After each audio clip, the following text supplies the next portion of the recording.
Hello everyone, वर्षा रेसिपीमध्ये तुमचं मनापासून खूप खूप स्वागत आहे. रमजान जवळ येतो आहे, तर मी आज तुमच्यासोबत शेअर करते शिरकुर्मा. तर चला शिरकुर्माच्या रेसिपीला आपण सुरुवात करूया.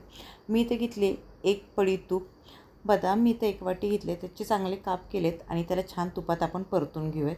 परतून झाले की एका साईडला काढूयात. मी इथे घेतलेले वॉटरमेलन सीड, त्यालाही चांगलं आपण परतून घेऊयात आणि तेही एका साईडला काढूयात. बरं, तुम्ही याच्या जागी काजू, बदाम, मनुके, ड्रायफ्रूट्स कोणतेही घालू शकते. बरं, मी इथे घेतली शिरकुर्मा शेवया. ते इझिली मार्केटमध्ये अवेलेबल आहेत, तर ते पण चांगले परतून घेऊ तुपात. आणि मग मी इथं उकळलेलं दूध घालते, त्यालाही चांगलं एकत्र केलं की मी इथं केसर आणि साखरेचा घोळ केलेला आहे ते ह्याच्यात मी घालते. मी इथं दाखवलेलं नाही व्हिडिओमध्ये, त्यामुळे मी मिक्स केलेले. आता आपण परतलेले ड्रायफ्रूट्स ह्याच्यात घालूयात. ह्याच्यात खजूरही घालतात, पण मी खजूर घातले नाही आहे. खजूर तुम्हाला आवडत असेल तर नक्की घाला. तुम्हाला माझी रेसिपी कशी वाटली नक्कीच मला सांगा.